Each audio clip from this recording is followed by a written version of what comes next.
صراط الذين أنعمت عليهم غير المغضوب عليهم ولا الضالين. بسم الله الرحمن الرحيم. الحمد لله رب العالمين والصلاة والسلام على أشرف الأنبياء والمرسلين سيدنا مولانا محمد وعلى آله وأصحابه أجمعين. قال المصنف الإمام حجة الإسلام أبو حامد محمد بن محمد الغزالي رحمه الله ونفعنا بعلومه. الثالث باستيفاء الثمن وسائر الديون والإحسان فيه مرة بالمسامحة وحد البعض ومرة بالإمهال والتأخير ومرة بالمساهلة في طلب جودة النقد وكل ذلك مندوب إليه ومحثوث عليه. قال النبي صلى الله عليه وسلم رحم الله امرأ سهل البيع سهل الشراء سهل القضاء سهل الاقتضاء. فليغتنم دعاء الرسول صلى الله عليه وسلم. وقال صلى الله عليه وسلم اسمح يسمح لك. وقال صلى الله عليه وسلم من أنظر مؤسرا أو ترك له حاسبه الله حسابا يسيرا. وفي لفظ آخر أظله الله تحت ظل عرشه يوم لا ظل إلا ظله. وذكر رسول الله صلى الله عليه وسلم رجلا كان مسرفا على نفسه حوسب فلم يوجد له حسنة فقيل له هل عملت خيرا قط فقال لا إلا أني كنت رجلا أداين الناس فأقول لفتياني سامحوا الموسر وأنذروا المعسر. وفي لفظ آخر وتجاوزوا عن المعسر. وقال الله تعالى نحن أحق بذلك منك فتجاوز الله عنه وغفر له إلى آخره.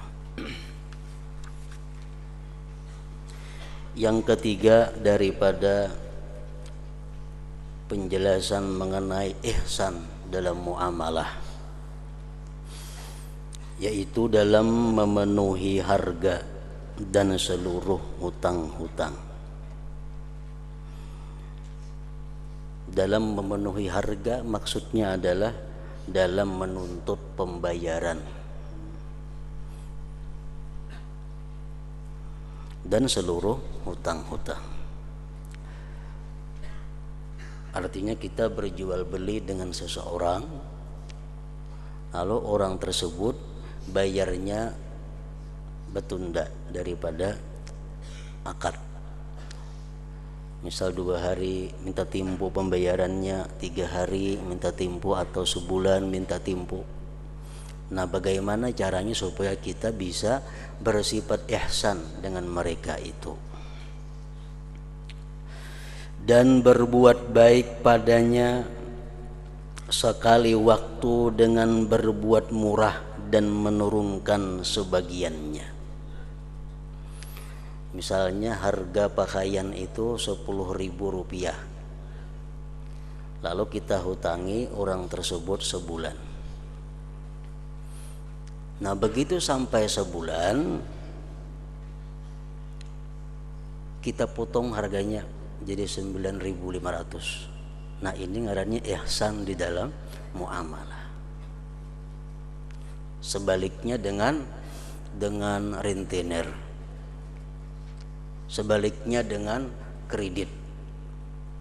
Orang berjual beli kredit itu walaupun dibolehkan, cuma jauh daripada ihsan. Kenapa? Karena makin lawas makin larang harganya. Berhutang 1 tahun lawan berhutang 2 tahun beda harganya. 3 tahun makin larang lagi.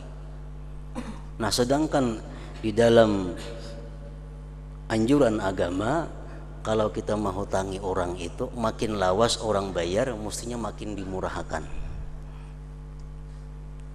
Kenapa? Karena berartinya kada mampu bayar. Orang yang kada mampu bayar itu mestinya dimurahi, jangan dilarangi. Nah, itu termasuk ihsan. Sekali waktu dengan berbuat murah dan menurunkan sebagiannya. Sekali waktu dengan penundaan. Misalnya janji sebulan. Nah, sampai sebulan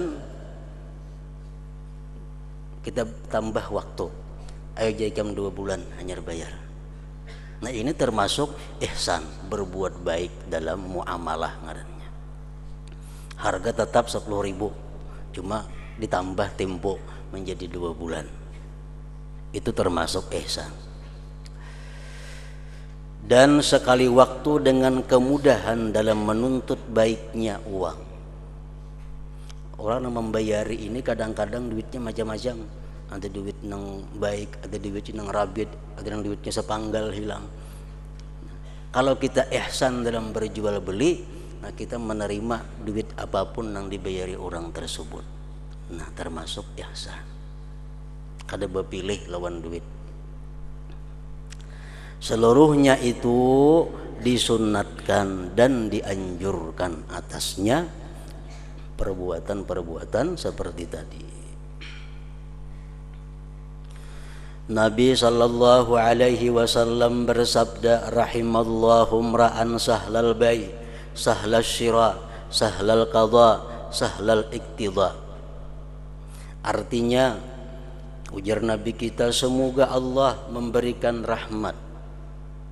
Artinya lagi, ya Allah berikanlah rahmatmu, ujar Rasulullah, kepada seseorang yang mudah dalam menjual, mudah dalam membeli, mudah dalam menunaikan, membayar hutang, dan mudah dalam menerima penunaian, mudah dalam menagih hutang. Nah, jadi orang yang berjual beli dengan cara seperti tadi, itu dia mendapat bagian daripada doanya Rasulullah sallallahu alaihi wasallam untuk diberi rahmat oleh Allah Subhanahu wa taala. Janji seminggu, sampai waktunya kita tunda hutang yang kamu seminggu itu biar 10 hari hanya kamu bayari kada apa-apa. Nah itu ihsan, berarti kita sudah dapat doanya Rasulullah ini. Atau orang berhutang seminggu 10.000 rupiah, sampai waktunya potong 5.000, potong 500 rupiah jadi 9.500. Nah ini ihsan, maka dia masuk di dalam doanya Rasulullah tadi, berikanlah rahmat kepada mereka itu, kata Rasulullah. Maka hendaklah ia mendapatkan doa Rasul sallallahu alaihi wasallam, maka hendaklah dia berusaha agar dapat masuk di dalam orang-orang yang didoakan oleh Nabi tadi.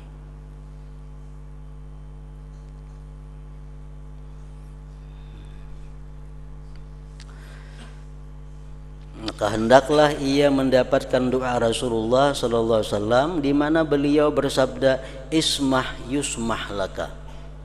Artinya bermurah hatilah kamu, maka kamu diberi kemurahan hati. Ada yang menafsirkan hadis ini, berbuat baiklah kamu kepada orang atau maafkanlah orang tersebut, niscaya kamu akan dimaafkan Allah.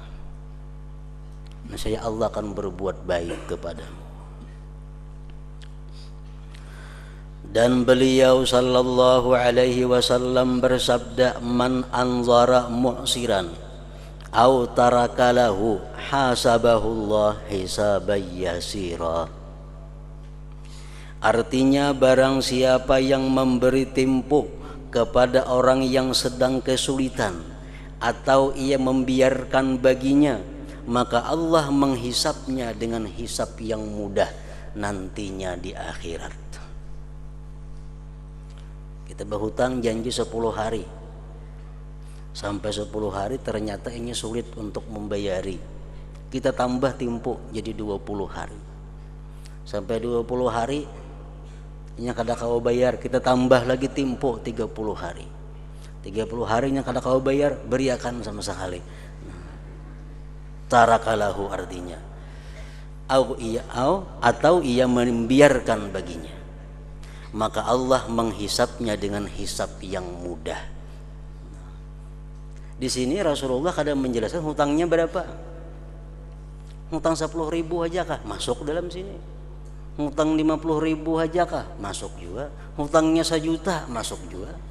Jadi kalau orang ada hutang lawan kita 50.000, janji seminggu kada kau bayar, kita beri tempo 2 minggu. Kada kau bayar, beri tempo sebulan. 50.000 tadi Kada kau bayar, kita beriakan 50.000. Nah, masuk di dalam hadis ini, hasabahullah hisabai yasira. Jadi kada ditentukan besarnya hutang. Harus 1 juta hanya masuk kada, walaupun 5 rupiah masuk. Man anzara mu'siran aw taraka lahu hasabahullah hisabai yasira. Ini betulak belakang lawan orang gawian mengariditakan. Jauh bedanya dengan orang nang mengariditakan. Walaupun tadi dibolehkan menurut hukum fikih, tapi secara tasawuf menurut anjuran-anjuran agama sangat jauh daripada ihsan, berbuat baik dalam muamalah ini. Dan pada lafaz yang lain, azallahullah tahta zilli arsyih yauma la zilla illa zilluhu. Artinya maka Allah menaunginya di bawah naungan arasnya pada hari yang tidak ada naungan kecuali naungannya. Di padang mahsyar di mana manusia kepanasan dan tidak ada naungan kecuali naungan Allah. Orang-orang yang berjual beli dengan cara yang mudah yang demikian tadi, dia termasuk dalam naungan Allah Subhanahu wa ta'ala tersebut. Maka Allah menaunginya di bawah naungan arasnya pada hari yang tidak ada naungan kecuali naungannya. Wa dzakara Rasulullah sallallahu alaihi wasallam rajulan kana musrifan ala nafsihi husiba falam yujad lahu hasanah faqila lahu hal amilta khairan qad faqala la illa anni kuntu rajulan udayinun nas fa aqulu li fityani samihul musira wa anzirul mu'sira. Artinya Rasulullah sallallahu alaihi wasallam menyebutkan seorang laki-laki yang melampau batas pada dirinya. Artinya melampau batas pada dirinya itu suka melakukan maksiat kepada Allah, suka memperbuat pekerjaan yang munkar. Itu ngarannya orang yang melampau batas. Nah, laki-laki ini gawiannya selalu maksiat kepada Allah. Di hari kiamat ia dihisab, dipertimbangkan amal baik buruknya, dihitung. Maka tidak didapatkan baginya kebaikan, 0 kebaikan. Lalu ditanyakan kepada laki-laki tadi, apakah kamu pernah berbuat kebaikan? Kenapa dihisab nih 0? Ia menjawab tidak pernah. Maka disuah berbuat baik. Melainkan bahwasanya saya dulu di dunia, artinya seseorang yang menghutangi orang-orang. Tapi di dalam dunia aku ini gawian adalah menghutangi orang. Lalu saya berkata kepada para pembantuku, murah hatilah kepada orang kaya. Artinya kalau menagih orang kaya baik-baik, jangan kasar, jangan mengganggu orang, jangan menyakiti hati orang. Dan berilah tempo kepada orang yang kesulitan. Kalau orang fakir naikam tagih, inya kada berduit, tunda, beri waktu. Jangan dipaksa harus bayar ini, disita ini macam-macam.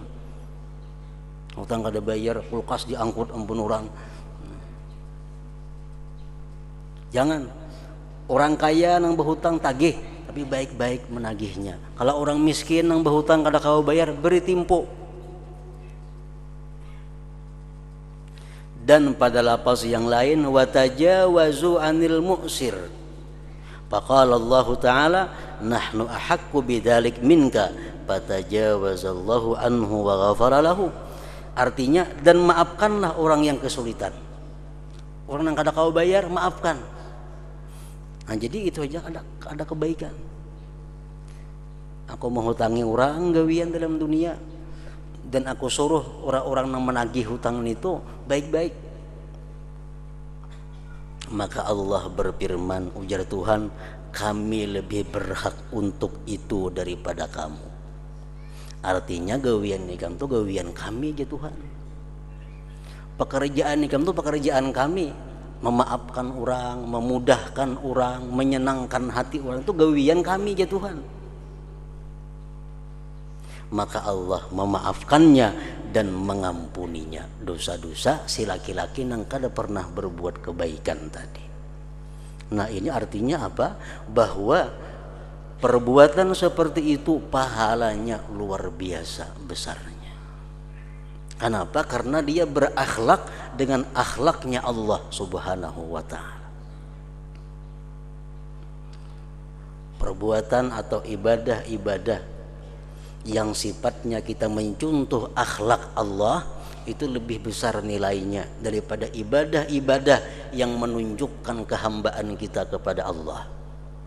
Misalnya sembahyang sunat 100 rakaat, mana ganalnya pahala lawan memberi orang duit 10.000 rupiah, ganal memberi duit 10.000 rupiah. Sembahyang 100 rakaat umpamanya, lawan memberi makan orang 10 orang, mana ganalnya pahalanya? Ganal memberi makan 10 orang. Karena memberi makan ini termasuk daripada akhlak Allah. Nah sedangkan sembahyang itu adalah perbuatan seorang hamba pengabdiannya kepada Allah. Jadi amal ibadah nang sifatnya adalah mencontoh akhlak Allah itu lebih besar nilainya. Orang pemurah akhlak Allah. Orangnya pemaaf akhlak Allah. Ini kada ada sembahyang sunat, sembahyang nang pardunya aja, malam kada bangun, kada beribadah. Ada yang saya kong ini malam sama lamanan suntuk beribadah, siang puasa sunat, sembahyang sunat lengkap, tapi ingkin orangnya, pemalar, pendendam, kada pemaaf. Nah di akhirat jauh kedudukannya lebih mulia yang pertama tadi. Karena yang pertama itu dia berakhlak dengan akhlaknya Allah, memaafkan itu akhlaknya Allah. Nah sama halnya lawan contohnya si laki-laki yang tadi. Dan Nabi sallallahu alaihi wasallam bersabda, man akrada dinaran ila ajalin falahu bikulli yaumin sadaqatun ila ajali fa idza halal ajalu fa anzarahu ba'dahu falahu bikulli yaumin mislu dzalika daini sadaqah.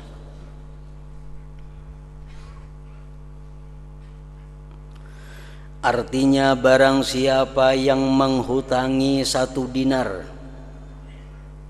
sampai suatu waktu, seminggu menghutangi umpamanya, maka setiap hari ia mendapat pahala sedekah sampai waktunya. Nah, ini orang menghutangi, asa menghutangi jangan bertambah tadi bayarannya.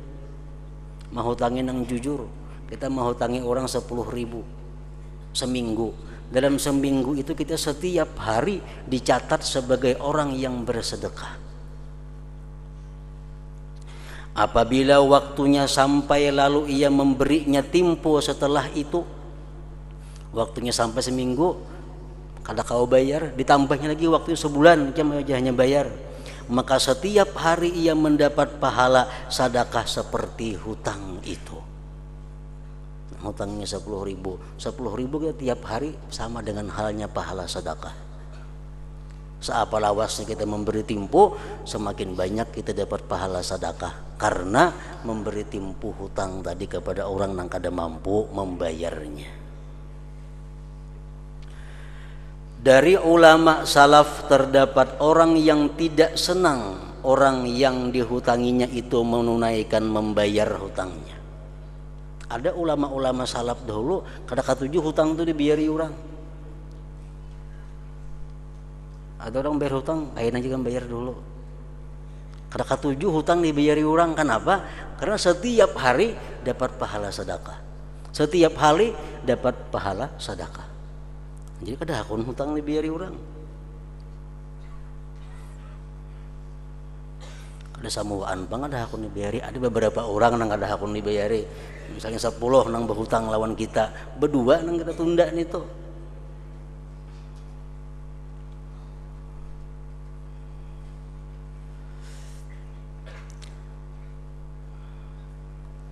Dan dari ulama salaf terdapat orang yang tidak senang orang yang dihutanginya itu menunaikan membayar hutangnya.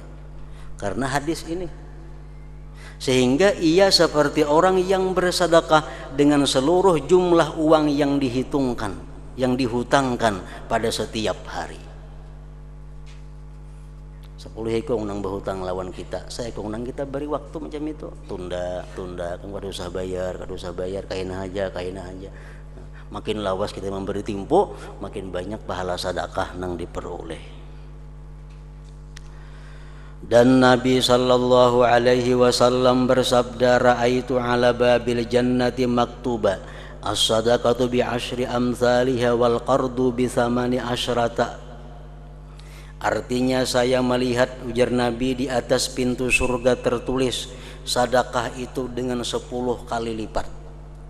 Kita bersedekah diganda 10 kali lipat. Sedangkan menghutangi itu dengan 18 kalinya. Maka dikatakan mengenai pengertiannya adalah sedekah itu jatuh di tangan orang yang memerlukan dan orang yang tidak memerlukan. Nah, kalau kita bersedekah lawan orang yang memerlukan, itu lebih besar daripada kita menghutangi. Ada orang perlu hendak berhutang lawan kita, itu kita hutangi dapat 18 ganda pahala. Kalau nang perlu nih bang kita beri lebih daripada 18. Nah, kalau kita bersedekah secara umum, bisa bagikan duitnya sekampungan, itu orang ada yang memerlukan, ada yang kada. Nah, kalau macam itu caranya lebih baik kita menghutangi nang berhajat tadi, itu jelas.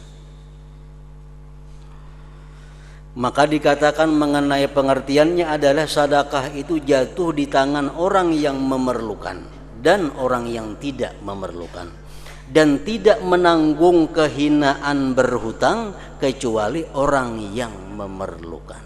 Nah, sedangkan orang berhutang itu hakun tak ucap berhutang itu kecuali inya perlu.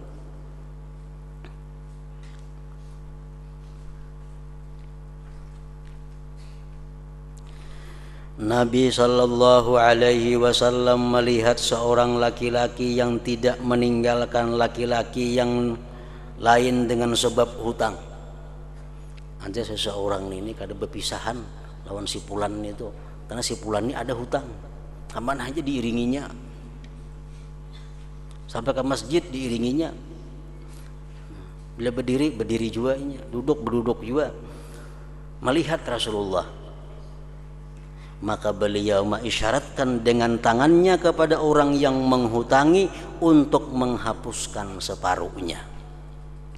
Jadi Nabi, wahai fulan nang menghutangi, gugurkan separuh lagi suruh laginya bayar, separuhnya beriakan. Maka ia melakukannya. Maka Nabi bersabda kepada orang yang dihutangi, berdirilah lalu berikanlah kepadanya. Setiap orang yang menjual sesuatu dan ia tinggalkan harganya pada ketika itu dan ia tidak mendesak untuk menuntutnya, maka ia dalam pengertian menghutangi. Kalau kita menjuali orang barang, kita kada tak kisah duitnya, bila-bila kabayarnya. Nah, termasuk orang nang menghutangi ngarannya. Dan diriwayatkan bahwa Al-Hasanul Basri menjual bagalnya dengan 400 dirham. Betimpo sekian hari hanya dibayari 400 dirham. Ketika ia berhak mendapatkan uang itu, ketika sampai timpunya, pembelinya datang. Pembeli bagal tadi berkata kepada Hasan Basri, murahkanlah wahai Abu Sa'id. Abu Sa'id itu panggilan Hasan Basri. Ini hari ini sampai timpuna hutang bagal lawan pian. Murahiakan pang pada harga semalam. Ia menjawab, Hasan Basri menjawab, telah saya gugurkan daripadamu 100. Nah, semalam kan kita berjual kalau 400, berhubung jam minta murahi, hari ini aku potong 100, 300 saja bayari. Ia berkata lagi kepadanya, pembeli tadi berkata kepada Hasan Basri, berbuat baiklah wahai Abi Sa'id, berbuat baiklah pian lawan ulun. Lalu Hasan Basri menjawab, sungguh saya berikan kepadamu 100 yang lain. Ya aku potong lagi 100, jadi separuh jadi bayari lagi. Lalu ia menerima dari haknya 200 dirham. Nah, separuh hutang diturunkan, mana menghutangi dimurahi pulang. Maka dikatakan kepadanya, wahai Abu Sa'id, ini separuh harga ngarannya. Asal 400 dipotong 200 jadi separuh. Maka ia menjawab, Hasan Basri tadi, demikianlah ihsan, berbuat baik itu. Dan jika tidak, maka tidak berbuat baik.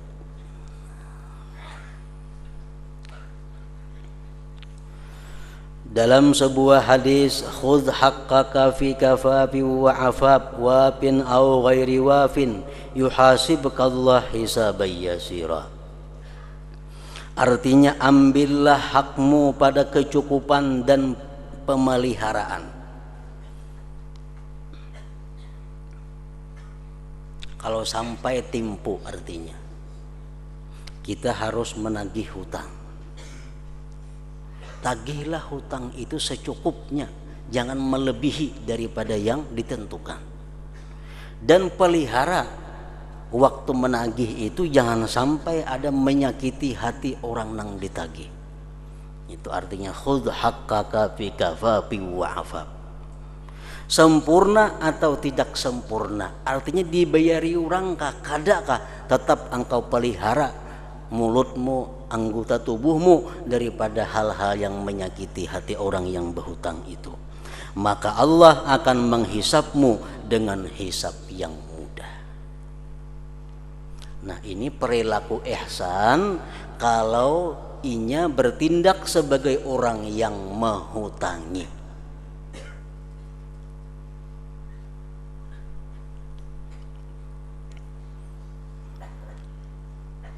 Jadi kesimpulannya, kalau kita menghutangi itu, yang perlu kita jaga pertama dalam hal penagihan, jangan melebihi daripada persyaratan harga yang ditentukan.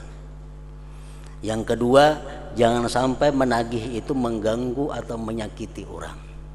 Yang ketiga, dianjurkan dalam menagih itu menurunkan harga daripada yang ditentukan semula.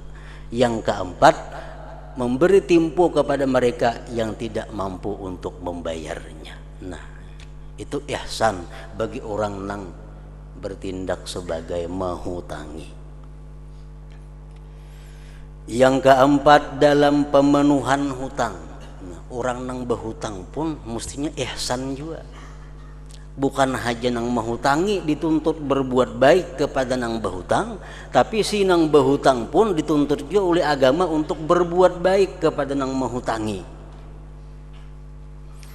Termasuk berbuat baik padanya adalah baik dalam membayar.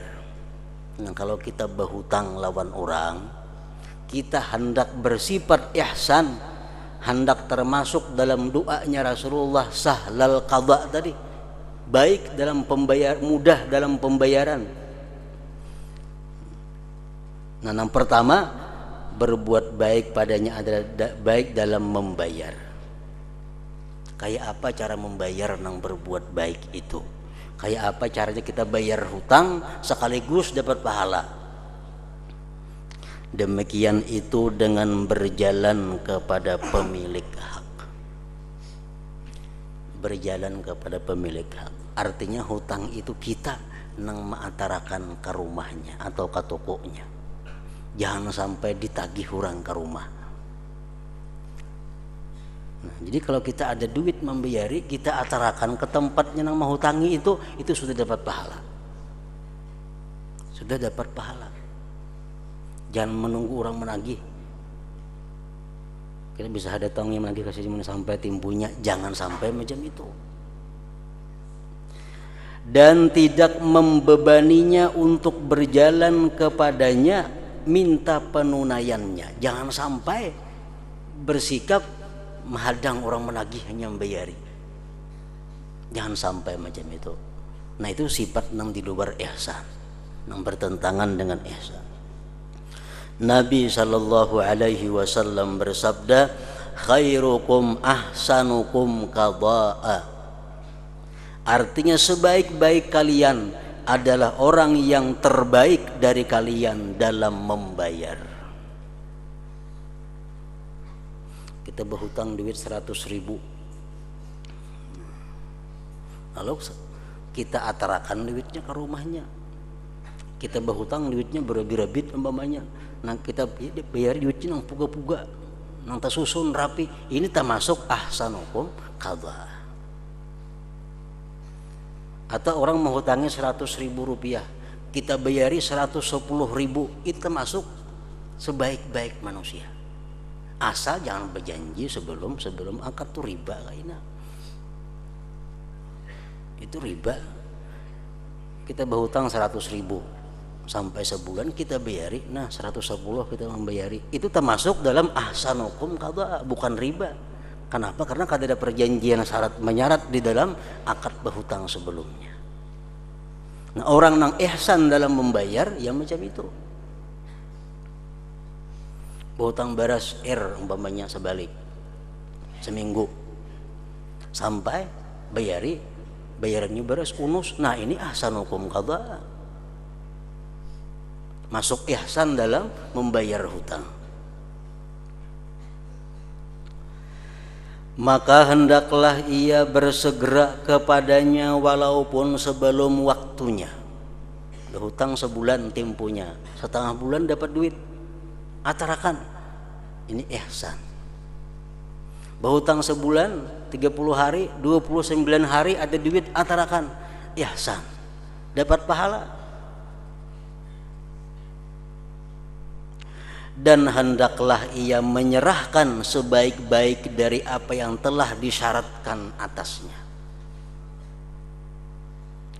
Jika ia lemah belum mampu, maka hendaklah ia berniat untuk membayarnya manakala ia telah mampu. Sampai sebulan kada kawa membayari, nah niatakan di dalam hati untuk membayar hutang kalau dia mampu. Nabi sallallahu alaihi wasallam bersabda, maniddana daina wa huwa yanwi qada'ahu wakkalallahu bihi malaikatan yahfazunahu wa yad'una lahu hatta yaqdiyah. Artinya, barang siapa yang berhutang dengan sesuatu hutang sedangkan ia berniat untuk membayarnya, maka Allah mewakilkan untuknya malaikat yang memeliharanya dan mendoakannya sehingga ia membayar hutangnya. Kalau kita berhutang lawan orang, waktu berhutang tuh kita niat dalam hati ada untuk secepatnya membayari hutang bila ada duitnya. Hanya niatnya baik. Inya berhutang, dalam hatinya ada niat, mun aku dapat duit isuk bin ko bayari hutang nih. Nah, bila niatnya macam itu, Allah menyerahkan kepada kita malaikat yang memelihara kita sampai hutang kita itu terlunasi. Malaikat yang memelihara kita, malaikat yang mendoakan kita agar hutang kita itu bisa dilunasi.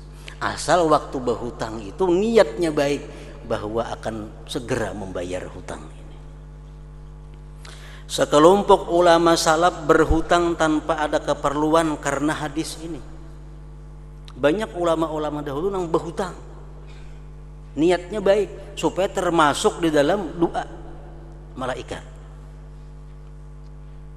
Padahal ada perlu kada berhutang, cuma sini sengaja berhutang. Yang ditukarnya kada perlu, cuma sengaja berhutang supaya termasuk doa malaikat. Karena kalau kita berhutang niatnya baik, Allah akan memberikan kita malaikat yang selalu memelihara kita dan mendoakan kita untuk bisa melunasi hutang itu. Manakala pemilik hak itu berkata kasar kepadanya, maka hendaklah ia menyandangnya dan membalasnya dengan lemah lembut. Umpamanya nama hutang ini kada bersifat ihsan, kasar menagih, bemamai menagih, maka nang dihutang ini orangnya bersifat ihsan. Nah, orang nang ditagih nang bersifat ihsan ini macam apa?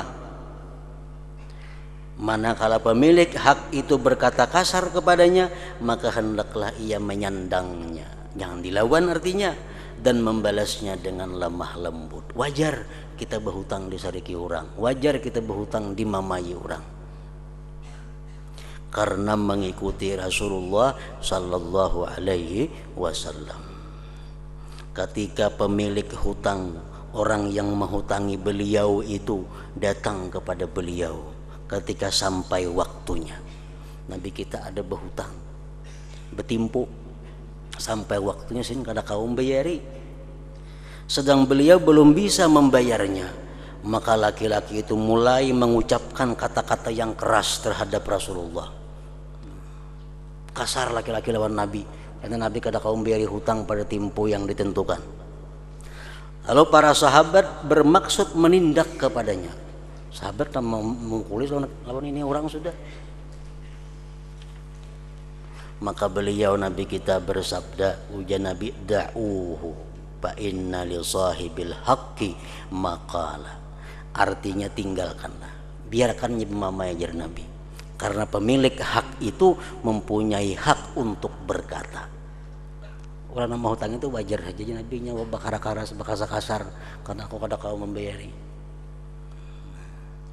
Ini orang nang menghutangi nang kada ihsan ngarannya.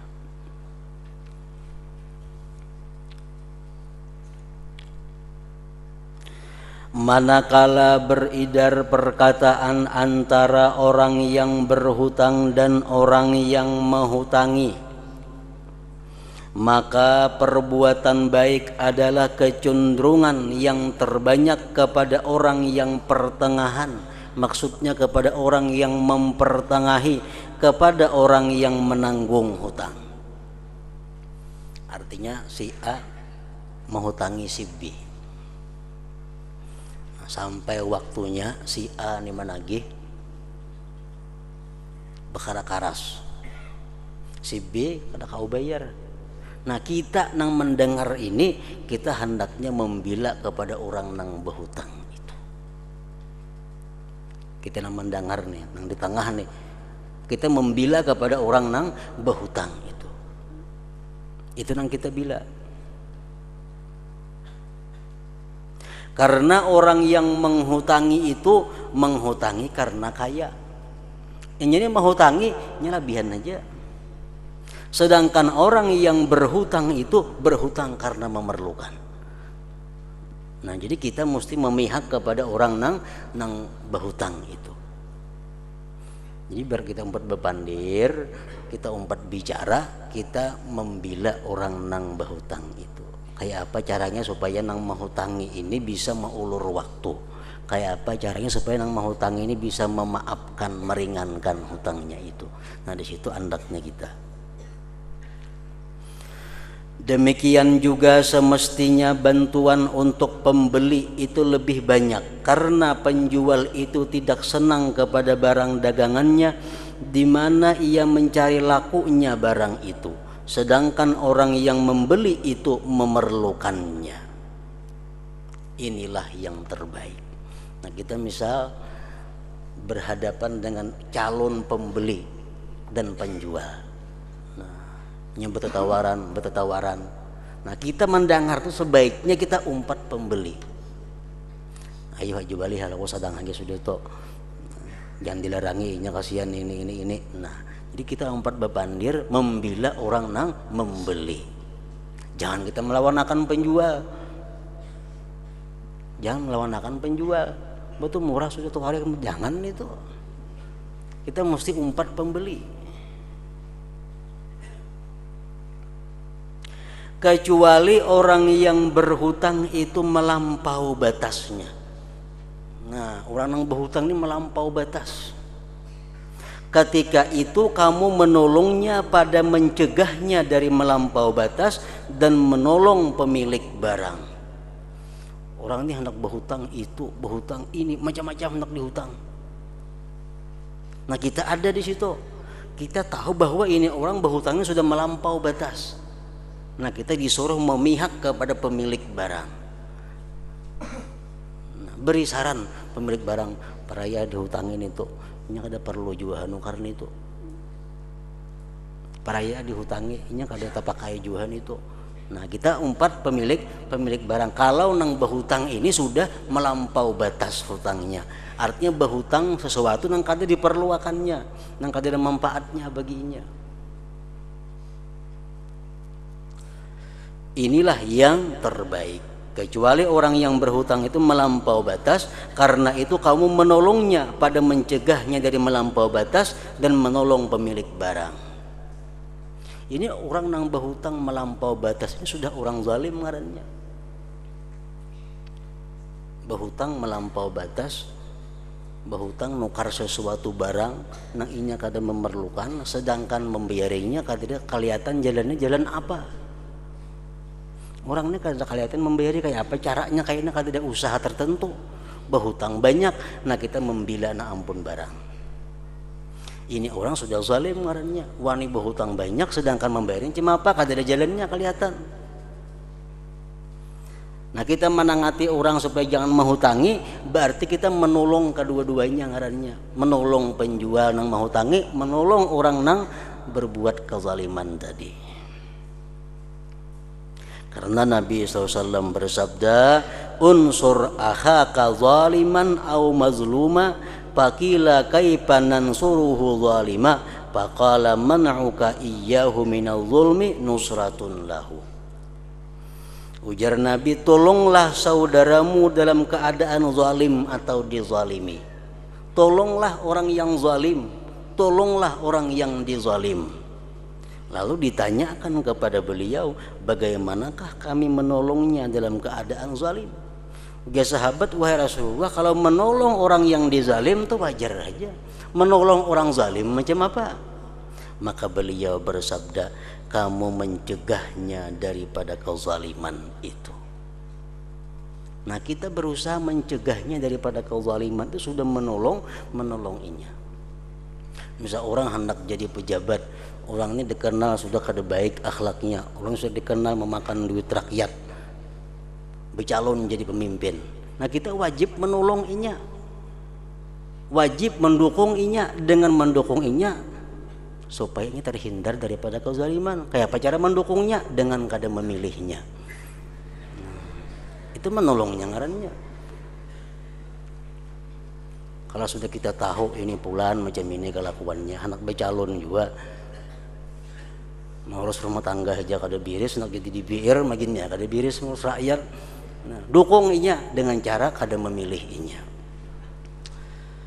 Nah, maka beliau bersabda, kamu mencegahnya daripada kezaliman itu adalah pertolongan baginya. Nah, jadi itu dimaksud unsur akhaka zaliman au mazluma. Nah, yang kelima daripada ihsan, ia mempasah atau membatalkan jual beli itu.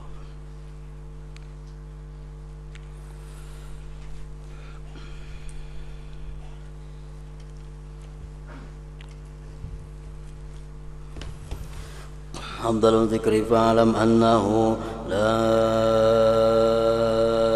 ilaha illallah Muhammadur Rasulullah, la ilaha illallah Muhammadur Rasulullah, la ilaha illallah Muhammadur Rasulullah, la ilaha illallah, la ilaha illallah, la ilaha illallah, la ilaha illallah, la ilaha illallah.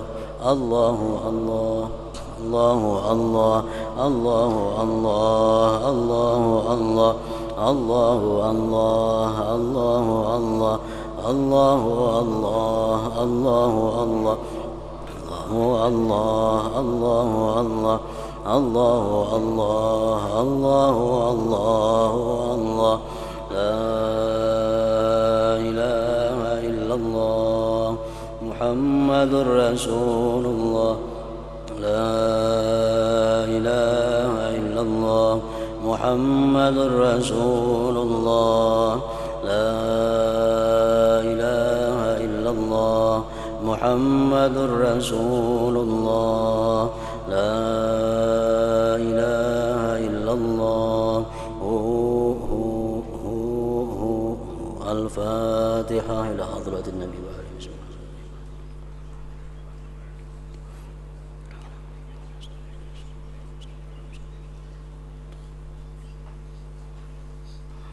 فيا أيها الراجون منه شفاعة صلوا عليه سلموا تسليما.